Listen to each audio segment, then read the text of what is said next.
नमस्कार दोस्तों।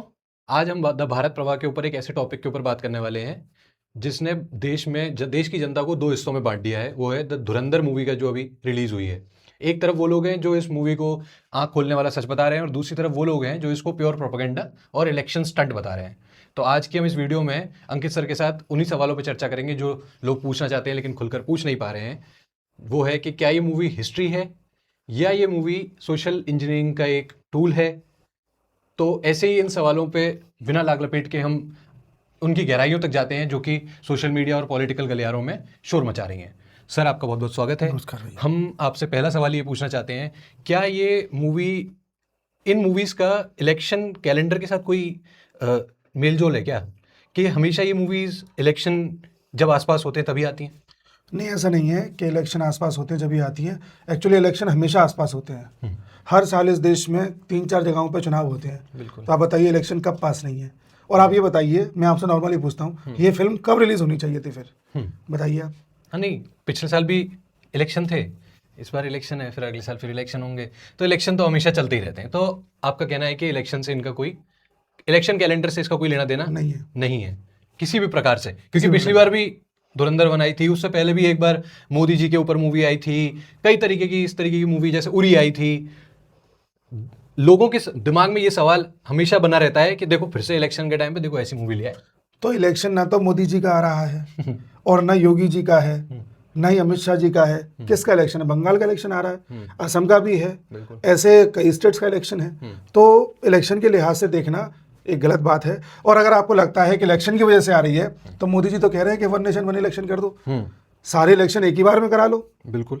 तो ये फसाद ही खत्म हो जाएगी। मोदी जी को बार बार फिल्में बनानी पड़ेंगी अगर ऐसा लगता है किसी को। तो वो सामने वाला जो विपक्ष है वो इसमें भी तैयार नहीं है। तो बताइए करें तो करें क्या? ये तो एक बड़ा सवाल है, लेकिन वो फिर हम कभी डिस्कस करेंगे। लेकिन जो इसी में ही जुड़ता हुआ सवाल वो ये है कि क्या ये मूवी स्टेट स्पॉन्सर्ड है? क्या ये मूवी स्टेट स्पॉन्सर्ड और वोट बैंक के लिए इस मूवी को पीछे से बैक किया जा रहा है?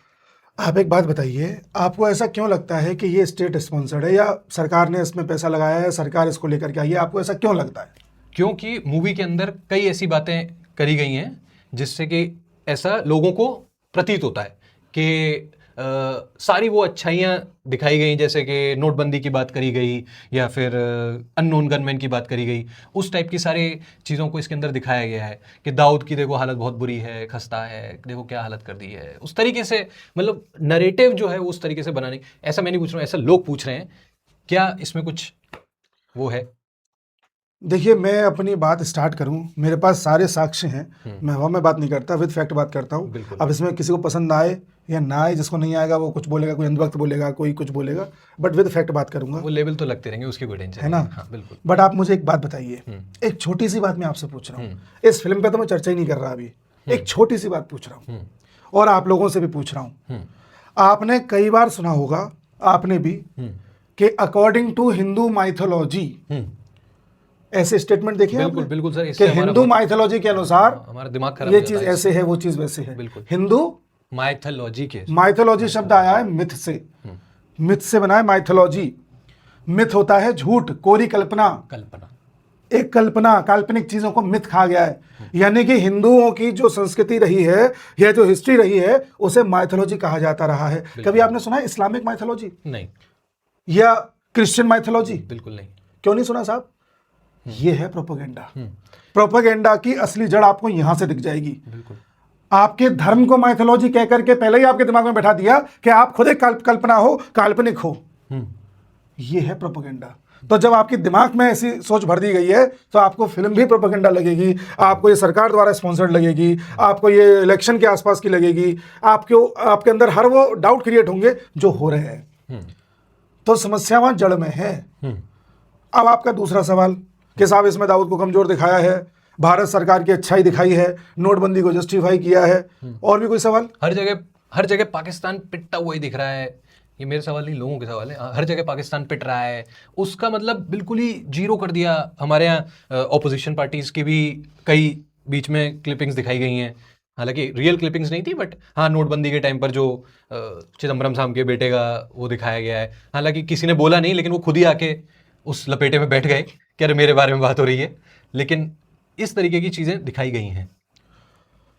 देखिए, आपने कहा कि इसमें पाकिस्तान की कोई ज्यादा ही पिटाई दिखा दी है, जीरो ही दिखा दिया है उसको, यानी कि आपको लगता है कि पाकिस्तान इतना बुरा पिटेगा, ऐसा थोड़ी हो सकता है। हाँ, ये ऐसा तो लग लोगों को रहा है। लगता है कि कुछ तो करता होगा, हाँ, कहीं कुछ तो करता एक होगा, आध कुछ तो एक्शन लेगा। पाकिस्तान में कुछ तो दम होगी। हाँ, जितना उनका हल्ला मचाते हैं वो तो कुछ तो दम तो ये दिखाएंगे। भी आपके दिमाग में बिठाया गया है कि पाकिस्तान में कुछ, पाकिस्तान टक्कर का है, ये दिमाग में बिठाया गया है कि पाकिस्तान तो टक्कर का है। आप समझ रहे हो? और पिछले 10 साल में आपने पाकिस्तान को क्या टक्कर का महसूस किया कभी भी? नहीं। पाकिस्तान की खुद की बेवकूफियां बताती हैं कि वो टक्कर का क्या, वो बिल्कुल भिखारी है। किस तरह से डोनाल्ड ट्रंप के सामने उनका प्राइम मिनिस्टर मुस्कुराता है, भीख मांगता है, रे कुछ दे दो, सर कुछ दिन पहले सैल्यूट भी किया था उसने, सैल्यूट कर रहा है। और किस तरह से वो लोग अपने ट्विटर पे इंग्लिश ठीक से नहीं लिख पाते, वो लोग अपने क्रिकेट के मैदान पर ऐसे काम करते हैं जिससे उनकी बेइज्जती होती है, वो अपने कर्मों की वजह से अपने आप को एक्सपोज करते हैं, और आप उन्हें टक्कर का मान रहे हो? आप नहीं मान रहे हो, ये भी आपको मनवाया गया है। इसलिए जब आज आप पाकिस्तान की पोल खुल रही है तो आपको विश्वास नहीं हो रहा कि यार इतना बुरा थोड़ी पड़ जाएगा, क्योंकि आपको कभी रियलिटी बताई ही नहीं गई है कि आप कितने ताकतवर थे। कमी वहां है। मैं इसके भी फैक्ट अभी आपको दिखाऊंगा, मेरे पास बोर्ड में सारे फैक्ट हैं। पहले मैं आपके सारे सवाल सुन लूं, फिर फैक्ट दिखाऊंगा। और सवाल पूछिए। और भी सर मेरे कुछ सवाल हैं कि उस टाइम के एडमिनिस्ट्रेशन की फेलियर्स को एकदम ऐसा मानना है लोगों का, ऐसा बहुत सारे लोग सोशल मीडिया पे भी, पॉलिटिकली भी, ऑपोजिशन पार्टीज वगैरह ये सवाल उठा रही हैं कि उस टाइम के एडमिनिस्ट्रेशन फेलियर्स को क्यों एकदम वाइट वॉश कर दिया गया। उस टाइम जिस टाइम पीरियड में मूवी को दिखाया जा रहा है, तो ये भी मोदी जी के जैसे काल कि में दिखाई मोदी है, जी- हाँ। थोड़ा पहले दिखाई है, 2002 से लेके इसे स्टार्ट किया है, और धीरे धीरे इसमें ऑपरेशंस दिखाए गए हैं। मेजरली ऑपरेशन 2014 के बाद वाले दिखाए गए हैं। तो जैसे कि मोदी जी जाके उस टाइम मिले थे, नवाज शरीफ से मिले, इनसे मिले, उनसे मिले, उस टाइम पर भी बहुत सारी ऐसी चीजें हुई, उन सारी चीजों को क्यों वाइट वॉश कर दिया गया? तो वो कुछ सवाल हैं जो वो कर रहे हैं। प्लस क्या ये जो मूवी बनाई गई है, क्या ये इस चीज को ध्यान में रखते हुए नहीं बनाया जा सकता था कि पोलराइजेशन थोड़ा सा, या तो ये पोलराइजेशन हो भी रहा है, नहीं हो रहा, वो भी सवाल है, और अगर पोलराइजेशन हो रहा है तो क्या ये सोशल फैब्रिक को, देश के सोशल फैब्रिक को डेंट नहीं करेगा? क्या इससे लोगों में एनिमिटी नहीं आएगी? तो वो एक थोड़ा सा, ये है हमारे कुछ कुल मिला के सवाल। देखिए, रही बात पोलराइजेशन की, पोलराइजेशन का मतलब हिंदू मुसलमानों में ध्रुवीकरण। हिंदू मुसलमान ज्यादा तो नहीं होगा, आप यही तो कहना चाह रहे हैं? बिल्कुल यही कहना चाह रहे हिंदू मुसलमान ज्यादा पहले से किया जा रहा है, और आप मानेंगे नहीं, ये विपक्ष कर रहा है। हिंदू मुसलमान विपक्ष कर रहा है। एक एग्जांपल मैं आपको देता हूं। कभी किसी दलित के घर में, मैं किसी जाति में नहीं मानता, बट समझाना पड़ रहा है इसलिए दलित शब्द यूज कर रहा हूं। कभी किसी सो कॉल्ड दलित के घर में कोई उसके साथ बर्बरता हो जाती है, मारपीट हो जाती है, उसकी हत्या हो जाती है, किसी के साथ रेप हो जाता है, तो आपने तुरंत देखा होगा राहुल गांधी भग के जाते हैं, बिल्कुल, अन्य नेता भग के जाते हैं, जाते हैं, जाते आपने भी देखा होगा, बड़े बड़े एक्टिविस्ट पहुंच जाते हैं। दिल्ली में भी एक केस हुआ है तरुण के साथ, उत्तम नगर वाला। होली का एक गुब्बारा उनके घर पड़ोस में जाके लग गया, तो उन लोगों ने तरुण को इतना मारा कि तरुण की हत्या हो गई। उसके घर में कोई क्यों नहीं गया अभी तक? वो भी तो दलित था, वोट बैंक बिगड़ जाएगी, दलित था वो, क्योंकि मारने वाला मुसलमान था। करेक्ट। क्या ये जातिवाद और धर्मवाद नहीं है? बिल्कुल है। बताइए कौन कर रहा है? हिंदू मुसलमान, पहला पॉइंट। और दूसरा, हिंदू मुसलमान, मैं आपको एक एग्जांपल दिखाता हूं। देखिए, मैं विद प्रूफ बात करूंगा आपसे। इधर देखिए, 26/11 हमला हुआ था। बिल्कुल। 26/11 हमले में कसाब के हाथ में इस तरह से कलावा बांधा गया था, बिल्कुल, जिससे कि ये लगे कि सब हिंदू हैं, किसी को शक ना हो। आरएसएस की साजिश है ना? उसके बाद ये क्या लिखा गया? बुक रिलीज, आरएसएस की साजिश 26/11। कहते कोई फोटो भी छोटा है, नहीं, ये प्रोपेगेंडा है, बोल दो। ये बैठे हैं ना, ये कौन है? दिग्विजय सिंह, कांग्रेस के। ये तमाम लोग अलग अलग हस्ती हैं। ये कौन है? Mahesh Bhatt, film producer director. हाँ, ये क्या क्या लॉन्च हो रहा है 26/11? क्या ये झूठे तस्वीर? नहीं। और क्या बोला जा रहा है? आरएसएस की साजिश। और उसी वक्त एक शब्द कॉइन किया गया था, भगवा आतंकवाद, हिंदू आतंकवाद। और ये सिद्ध करने की कोशिश की गई थी कि 26/11 हिंदुओं ने किया है, ये हिंदू आतंकवाद की वजह से हुआ है। अब बताओ कौन कर रहा था? हिंदू मुसलमान। वो तो ये जिंदा पकड़ा गया, नहीं वो तो ये जिंदा पकड़ा गया, इसने कबूल लिया कि हमारा, हमको पाकिस्तान ने भेजा और ऐसे बात है, वरना ये तो तय था, ये सिद्ध हो जाता कि हिंदू आतंकवाद था। ये क्या कर लेते आप? क्या ये प्रोपेगेंडा नहीं था? इसे कहते हैं प्रोपेगेंडा। क्या मैं फोटो झूठी दिखा रहा हूं? नहीं, ये तो बहुत पुरानी अखबारों में छपी थी। चलो मैं आपको एक चीज और बता देता हूं। 2011 में कांग्रेस एक बिल लेकर के आई थी जिसे बोला जाता था कम्युनल वायलेंस बिल। इस बिल का मतलब जानते हैं आप? इस बिल का मतलब यह था कि इस देश में कहीं भी हिंसा होगी हिंदू मुसलमान के बीच, तो उस हिंसा में इस देश के बहुसंख्यक को ही दोषी माना जाएगा, पहले से ही दोषी मान लिया जाएगा। बहुसंख्यक का मतलब जो इस देश में सबसे ज्यादा है वो है हिंदू। तो अगर हिंसा कश्मीर में भी होती है जहां मुसलमान सबसे ज्यादा हैं, फिर भी उसमें हिंदुओं को ही दोषी माना जाएगा।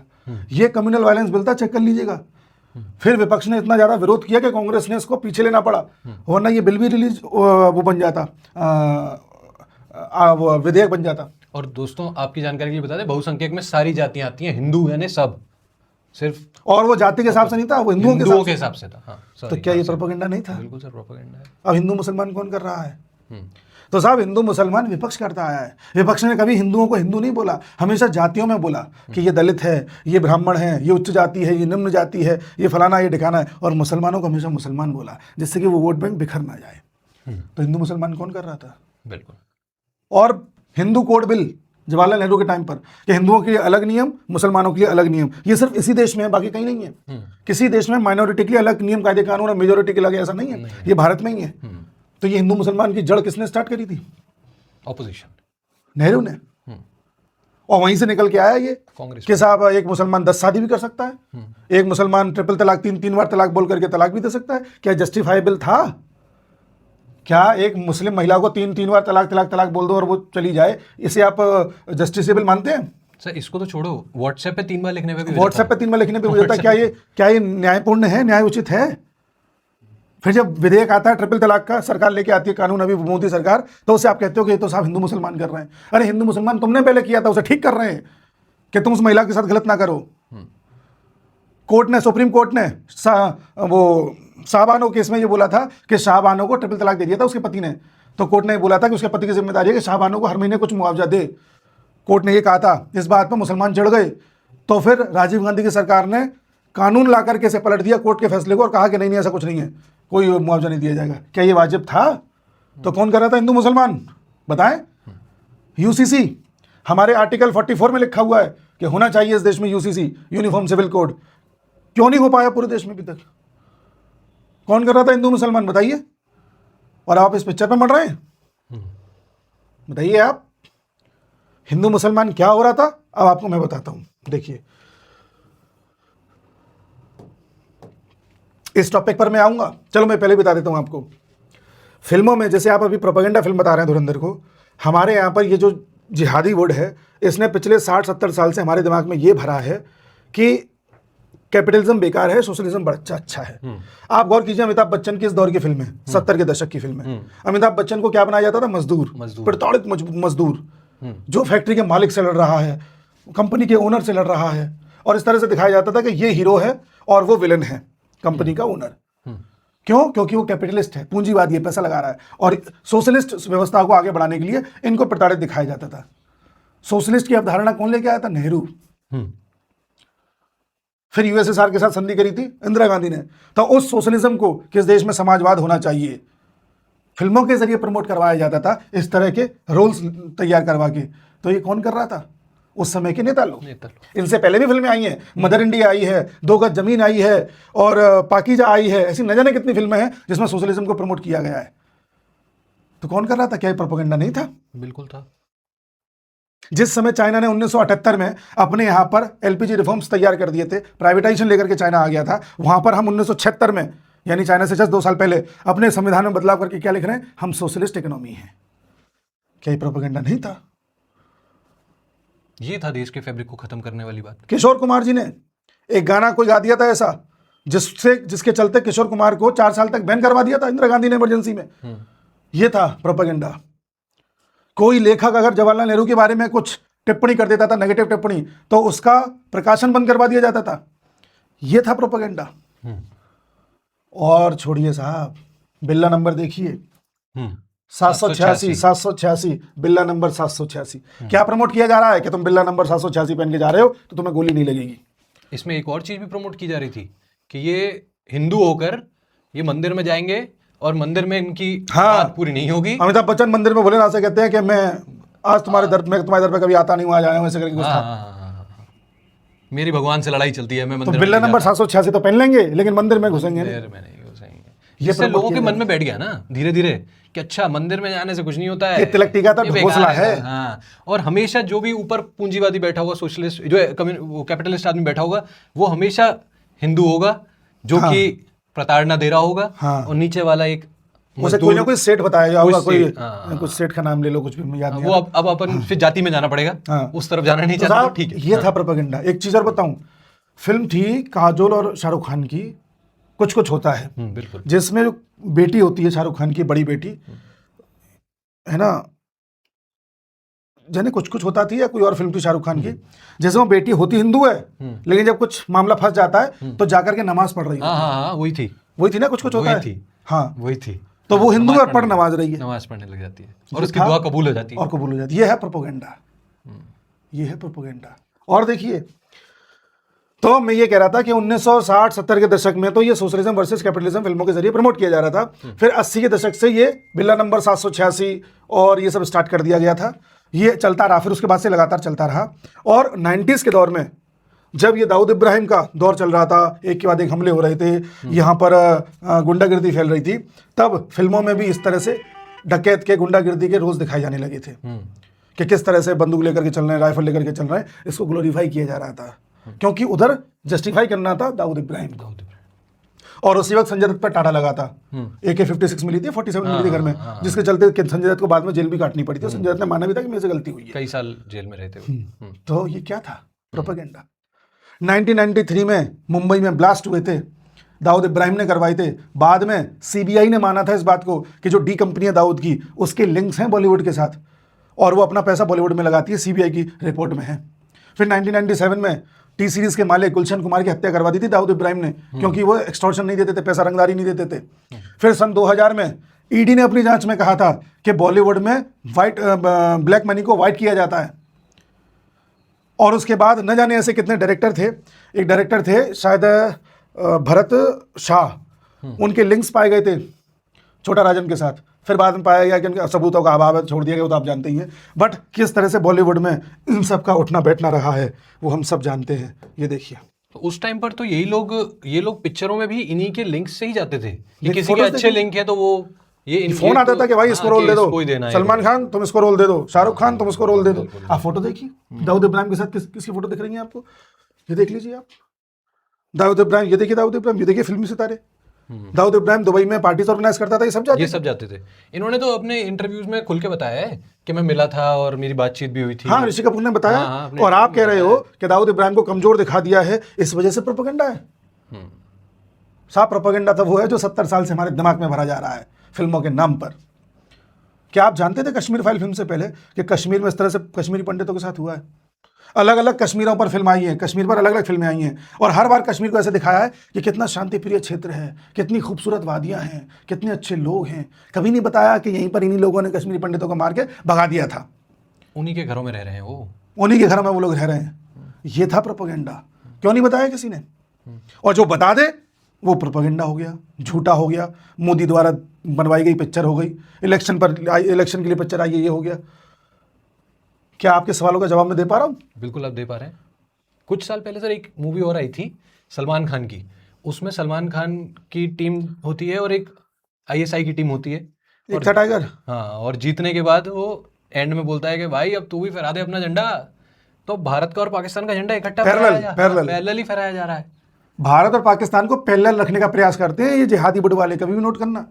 ये हमेशा ऐसी बातें करेंगे कि अरे दोनों मुल्कों में अमन होना चाहिए, दोनों मुल्कों में बातचीत होनी चाहिए, अरे हम नहीं चाहते कि यहाँ भी खून बहे वहाँ भी खून बहे, हम नहीं चाहते कि इस तरह से नफरत बहे। ये बॉलीवुड वाले इस तरह की बातें करते हैं पाकिस्तान को लेके। और आप बताओ, उन्हें पाकिस्तान को 70 साल तक मौका दिया, क्या उसे बार बार मौका देते रहे? वो लायक है इसके? जिसका मैन्युफैक्चरिंग ही डिफेक्ट है तो उसको क्या मौका दोगे आप? पर ये लोग चाहते हैं ऐसा हो, क्योंकि इनका धंधा चलता है भाई वहाँ से, इनका पूरा रैकेट चलता है वहाँ से। तो ये बेचारे क्यों नहीं बिलबिलाएंगे, क्यों दुखी नहीं होंगे? ये इनकी समस्या है साहब। और आपको क्या लगता है कि सर लेकिन कुछ हमारे यूट्यूबर्स हैं, कुछ हमारे जर्नलिस्ट्स हैं, हाँ, जैसे उन्होंने ये भी इस बारे में काफ़ी बातें कही हैं। जैसे कि इन्होंने भी बोला है काफ़ी बार, ध्रुव राठी जी ने काफ़ी बार बोला है, और इन्होंने पूरी एक प्रॉपर वीडियो बनाई थी पिछली बार भी कि मूवी पूरी तरीके से प्रोपेगेंडा है, प्रोपोगेंडा है, मोहतरमा झूठ ने भी, है। आंटी जी ने भी बोला इन्होंने। ये तो हर बारी इनका तो रोना खैर निकल ही जाता है, इनके आंसू आ ही जाते हैं। बट इन्होंने तो काफ़ी फैक्ट्स के साथ बोला था कि ये मूवी हिस्ट्री तो नहीं है, हिस्ट्री के साथ क्रिएटिव लिबर्टी लेकर ज़बरदस्ती उन चीज़ों को इतना हाइप करके दिखाया गया है। तो क्या इस पे भी कुछ सच है या? हाइप इसलिए लग रहा है ना साहब, क्योंकि इन्होंने कभी ये देखा ही नहीं है, कभी कल्पना ही नहीं करी थी कि पाकिस्तान में घुस के कोई मार सकता है पाकिस्तान को, कभी कल्पना ही नहीं करी थी कि अननोन गनमैन भी किसी को मार सकता है, कभी कल्पना ही नहीं करी थी कि पाकिस्तान का वो हाल कर दिया जाएगा कि पाकिस्तान से कोई बात तक करना पसंद नहीं करेगा हमारे देश में। इसलिए आपको ऐसा लग रहा है। और अगर आपको लगता है ओवर हाइप दिखाया, जैसे किसने बोला था पिछले वीडियो, किसी वीडियो में बोला था कि अरे सरकार इस तरह से कोवर्ट ऑपरेशन कैसे कर सकती है, तो क्या पहले से बता के करें कि हम भाई मारने जा रहे हैं, तुम्हें अलर्ट हो जाना, कॉल कर देना चाहिए। और अगर सब हाइप है, ओवर हाइप्ड है, सब फर्जी है, झूठा है, तो आप एक बात बताइए, एलईटी के टेररिस्ट अबू कत्ल को मारा गया अनआइडेंटिफाइड किसी व्यक्ति ने पाकिस्तान में, क्या ये झूठ है? पठानकोट अटैक के मास्टरमाइंड शाहिद लतीफ को मार दिया गया किसी अननोन ने, क्या ये झूठ है? IC 814 हाईजैकर जो आपका ये था, मैं नाम भूल गया इसका, इलियास कुछ नाम था, इसको मार दिया गया, क्या ये भी झूठ था? जावेद खनानी वही व्यक्ति ये तो है, वही है जो मूवी में भी हाँ, दिखाया गया है, जो जिसका पाकिस्तान में नकली नोटों का रैकेट चलाता था। हाँ। और अगर नोटबंदी को, अगर आप खनानी लगता है- ब्रदर्स। हाँ, खनानी ब्रदर्स, अगर आपको लगता है नोटबंदी को जस्टिफाई करने के लिए फिल्म लाई गई है, तो जिस महीने में नोटबंदी हुई थी नवंबर 2016 में, उसके जस्ट अगले महीने इसने कूद के जान दे दी थी। क्यों दे दी? क्या ये भी इत्तेफाक है? क्या ये भी इत्तेफाक है कि जिया और रहमान को मार दिया गया जो एलईटी का ऑपरेटिव था, अननोन गनमैन ने? क्या ये भी इत्तेफाक है कि जो अब्दुल्ला शाहीन है एलईटी का टॉप ट्रेनर, इसको भी अननोन गनमैन ने मार दिया था? क्या ये भी है कि सैफुल्लाह खालिद जो टॉप एलईटी का टेररिस्ट था, इसे भी अननोन गनमैन ने मार दिया था? क्या ये भी फर्जी है कि सलीम रहमानी जिसे अननोन गनमैन ने मार दिया था? ऐसे 32 एग्जाम्पल है टोटल। एक एग्जांपल तो सर कल ही जोड़ा है, और एक तो कल जुड़ा है साहब, कल ही जोड़ा है, बिलाल आरिफ सलाकी। मुर्दे की क्या, बिलाल आरिफ सलाकी बता तो रहा हूँ, किस जगह मारा उसको? मुझे मुरीद के में कल ही मारा है। इससे ज्यादा प्रूफ क्या चाहिए आपको? फिर भी आपको लगता नहीं ओवर हाइप्ड है, ऐसा हुआ थोड़ी होगा। ठीक बात है। बताइए फिर। अब मैं आपको एक चीज और बता देता हूँ, मैं एग्जाम्पल सब नहीं लिए, गिने चुने लिए, ताकि नहीं, ठीक है ना, समझने वाले समझ जाएंगे। समझने वाले समझ जाएंगे। हाँ, फिल्मों का एक चीज और, फिल्मों में आप किसी भी विलन को देख लीजिए, सबके माथे के पे टीका है। बिल्कुल, टीका लगा के अलग अलग टाइप के हर तरीके के टीके को खराब कर दिया इनने। बताइए, ये देखो कितना गंदा आदमी था, ये था प्रोपेगेंडा कि आदमी डरने लगे कि टीका लगा के आए तो, और ये तो कुछ ना कुछ करने आया है। गंदा आदमी है ये था प्रोपेगेंडा साहब। और फिर ये साहब बैठे हैं, ये फिर इसके बारे में कुछ नहीं बोलेंगे। इन्होंने भी बोला है कि ये मूवी प्रोपेगेंडा है, ये पॉलिटिक्स में हाथ आजमाना चाह रहे हैं, इसलिए बट इनको जगह मिल नहीं रही है सर। हाँ, मिल भी नहीं पाएगी इस तरह से। तो कुछ लोग इस बात से परेशान हैं कि साहब अतीक अहमद के बारे में ऐसे कैसे दिखा दिया कि ये ISI का एजेंट है। अतीक अहमद तो बहुत बड़े फरिश्ता थे, इनको ISI का एजेंट कैसे दिखा दिया? तो जिन लोगों को ये लग रहा है, वो अतीक अहमद द्वारा दिए गए बयानों को एक बार पढ़ लें, FIR में दर्ज हैं वो। अतीक अहमद ने खुद को बोला था कि मैं ISI का एजेंट हूँ, खुद को बोला है, FIR में है साहब। अच्छा जी, मिल जाएगा, गूगल पे डालोगे, खुलते 10वीं ऐसी साइट खुल जाएगी, मिल जाएंगे। और अतीक अहमद साहब कौन है? ये देखिए, इनके साथ गनर देखिए आप, ये फरिश्ते हैं। इनके लिए तो पार्लियामेंट में शोक सभा भी, मैं उस पर भी आता हूँ। अतीक अहमद के कुत्ते से भी मुलायम सिंह यादव हाथ मिलाते थे। ऐसे ही मुख्तार अंसारी हुआ करता था, हालांकि इसको फिल्म में नहीं दिखाया है, ऐसा ये था। ये देखो, खुलेआम जीप में AK-47 लेकर के यूपी की सड़कों पर दौड़ता था, काफिला लेकर के।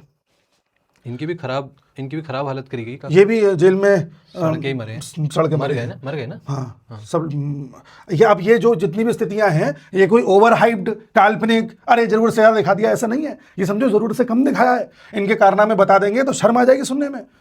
और रही बात के पार्लियामेंट में इनके लिए शौक क्यों मनाया गया, तो ये भी हमारी कमी है। हाँ, कि हमारी जनता इन जैसों को चुन के MP बना देती है, और फिर वहां पे वो नियम है कि कोई भी MP मरेगा तो उसके लिए शोक करना ही पड़ेगा। ये हमारी ही सिस्टम की कमी है कि इसके ऊपर 120 केस चल रहे थे, 120, लेकिन फैसला नहीं आ पा रहा था किसी का भी। क्यों नहीं आ पा रहा था? कहने को तो ये कह देता कि साहब मेरे पे सब फर्जी लगाए गए, हम जानते हुए भी कि ये आदमी टेररिस्ट है, हम सब कुछ नहीं कर पाते। तो हमारी जुडिशरी की दिक्कत है। इतना स्लो प्रोसेस क्यों है कि इस आतंकी को आतंकी घोषित नहीं कर पा रहे थे हम? इतना स्लो प्रोसेस क्यों है कि हम सजा नहीं दिलवा पा रहे थे? कमी है हमारी, कुछ तो हमारे पार्लियामेंट्री सिस्टम की कमी है। किस तरह के सुअर कैसे आ जाते हैं हमारे पार्लियामेंट में? बिल्कुल। और फिर प्रथा निभानी पड़ती है कि भाई मर गया, खड़ा होना पड़ेगा, क्या करना चाहे जैसा भी था। करेक्ट बात है क्या करें बताइए आप। सर। इस पे एक और हमारा सवाल भी है, क्या ये वन साइडेड स्टोरी का प्रॉब्लम तो नहीं है कि सिर्फ जैसे? एक साइड की स्टोरी तो बता दी गई और दूसरी साइड की स्टोरी पे उनकी स्टोरी है क्या? उनकी स्टोरी आतंकवाद है। हम्म, आपको दूसरी साइड क्या चाहिए? पाकिस्तान चाहिए तो उनकी स्टोरी तो आतंकवाद है। दूसरी स्टोरी आपको इनकी चाहिए तो सामने आपके हैं। ये फोटो क्या कम है स्टोरी बताने के लिए? दूसरी स्टोरी आपको बॉलीवुड की चाहिए तो बॉलीवुड का मैंने आपको बता दिया क्या इतिहास रहा है। और क्या स्टोरी चाहिए? करेक्ट। और सबसे बड़ी स्टोरी तो यही है कि हम लोगों को ये तक नहीं पता चलता कि सोचिए हम कितने ज़्यादा ब्रेन वॉश हैं, हम कितने ज़्यादा नैरेटिव में फंसे हुए हैं कि हम सच्चाई नहीं कबूल कर पा रहे हैं। किस तरीके से हमारे दिमाग को ट्रेन कर दिया गया है। साहब प्रोपेगेंडा क्या है बताऊं आपको? प्रोपेगेंडा ये है, दिल्ली के स्कूल्स के ऊपर वीडियो बन रहे हैं जिससे अरविंद केजरीवाल की छवि अच्छी हो जाए। ठीक है, अरविंद केजरीवाल को लोअर कोर्ट ने बरी किया है, उस पर वीडियो आगे सिद्ध कर दिया कि इससे बड़ा ईमानदार कोई नहीं है। मुझे पता था वीडियो आएगा ये। हाँ, तुरंत ही। और अभी लोअर कोर्ट ने किया है, हाई कोर्ट में मामला फिर गया है। याद कीजिए 2024 में लोअर कोर्ट ने तो अरविंद केजरीवाल को जमानत भी दे दी थी, तो उसको अभी ऊपर हाई कोर्ट में चैलेंज किया गया है।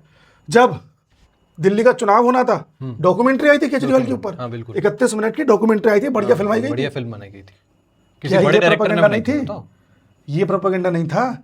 इस लड़के के पिछले 10-12 साल का वीडियो उठा के देख लो, एक वीडियो में बता दो आम आदमी पार्टी की बुराई करी है उसने। ये आम आदमी पार्टी की टीम का है। उनका सोशल मीडिया दिखता था ना पहले। हाँ, अभी भी देख रहा है। अभी भी ये देखिए। देख लो, ये 2024 के लोकसभा के चुनाव से पहले डिक्टेटर पे 2-3 वीडियो बनाए थे इसने। ये देखो ना कितनी बढ़िया इन्होंने लाल लाइट लगाई है हाँ। मोदी जी की आंखों में। वाह। क्या ये डिक्टेटर है? हाँ, ये प्रोपेगेंडा नहीं है? बताइए आप। बिल्कुल। तो आप मुझे ये बताइए कि भाई पिक्चर में ये पहलू ऐसा है जो ओवर हाइप्ड है या फर्जी है, मैं उस पर बात करने को तैयार हूँ।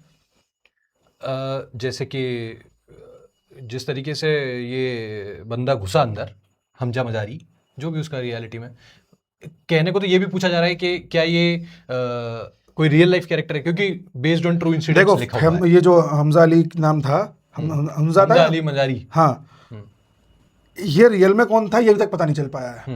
ठीक है, बड़े साहब पता चल गया है, बहुत कुछ पता चल बाकी सब तो गया हाँ। है, इसके बारे में भी पता नहीं चला है। दूसरा, उसके बारे में नहीं पता मेजर इकबाल कौन था, क्योंकि जब फैक्ट देखते हैं तो मेजर इकबाल तो 2011 में मर गया था, बताया जाता है यूएसए के ऑपरेशन में मरा था, अगर हम शक्लें मिला के देखते हैं तो।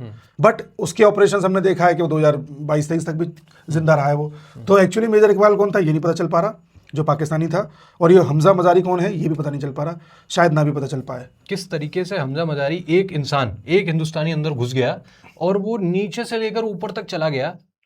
क्या ये क्रिएटिव लिबर्टी लेकर उसको इतना हाइप कर दिया गया? जाते हैं, क्या लोग ऐसा कर पाते हैं? मुसाद ने किया ऐसा कई बार। मुसाद कई कंट्रीज में अपने एजेंट्स भेज के उन्हें इतने दिन तक वहां रखता है कि 20 साल 35 साल तक वहां रखेगा, और धीरे धीरे मैंने देखा है कि वो, मतलब कहानी में पढ़ा है कि वो जो एजेंट है मुसाद का, वो फलानी कंट्री में ऊपर के टॉप पोजीशन तक पहुंच गया है, गवर्नर तक बन गया है।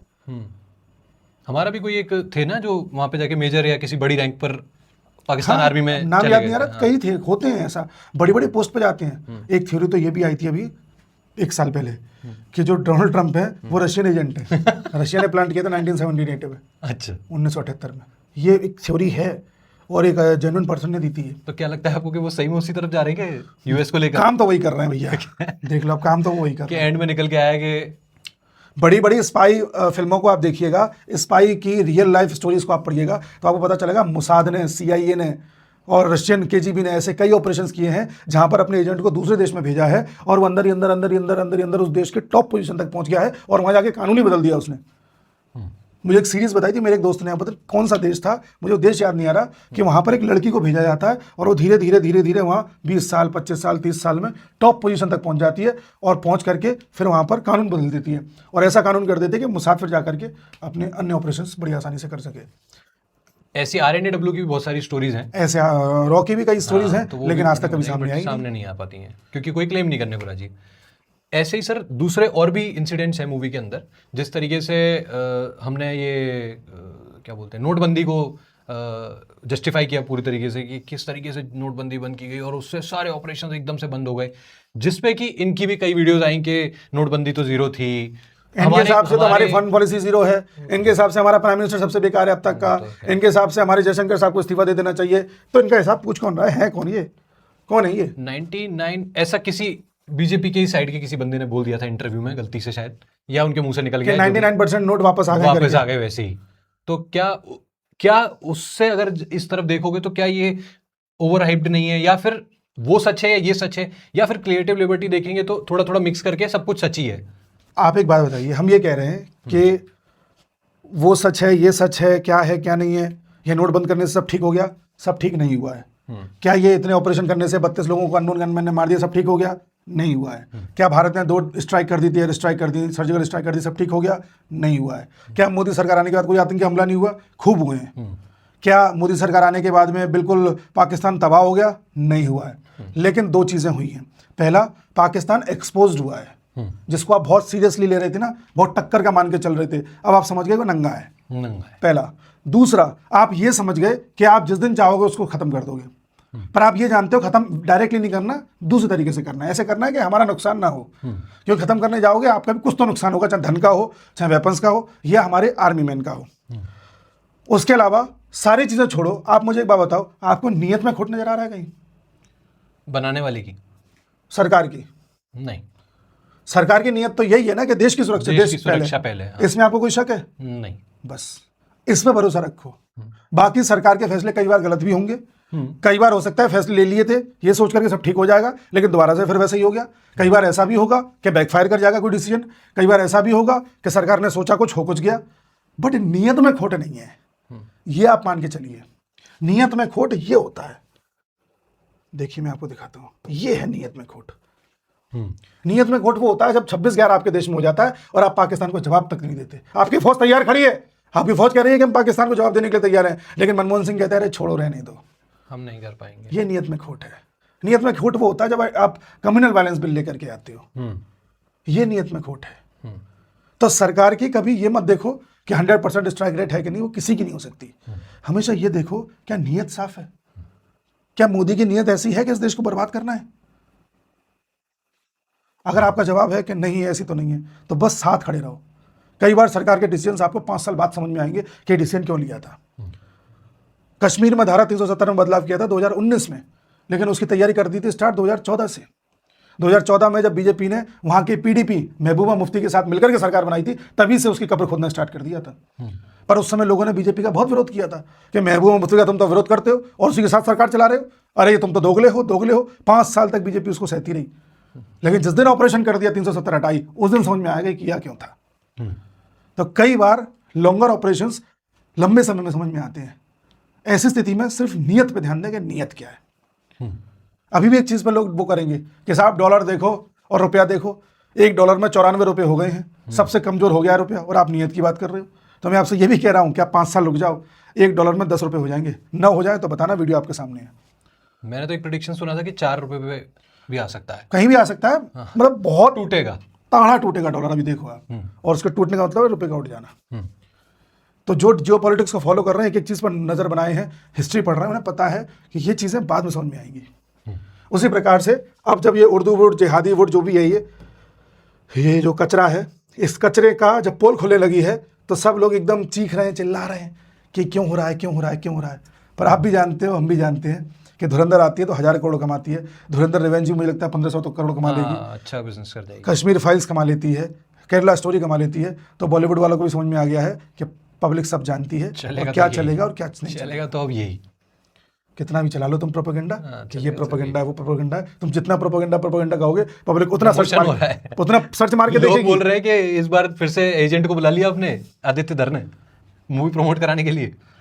भाई पब्लिक खुद देखती है ना यार, ये एक बार सच्चाई देखता हूँ, सच्चाई देखा तो भाई वास्तव में घटना हुई थी, पहले बिल्कुल हुई, निकल के आ रही है सामने। ये सारा है। अभी भी आपको लगता है कोई डाउट है? नहीं सर, आपने जिस तरीके से एक्सप्लेन किया मुझे तो समझ में आ गया है कि ये मूवी प्रोपोगेंडा तो नहीं है। तो कब देखने जा रहे हैं? सर बहुत जल्दी। आप तो देखे आए, हम भी बहुत जल्दी जाएंगे देखने के लिए। आप सबका जुड़ने के लिए बहुत बहुत आभार। ऐसे ही जुड़े रहिए और एक साथ रहिए, बटिए मत। धन्यवाद। नमस्कार भैया।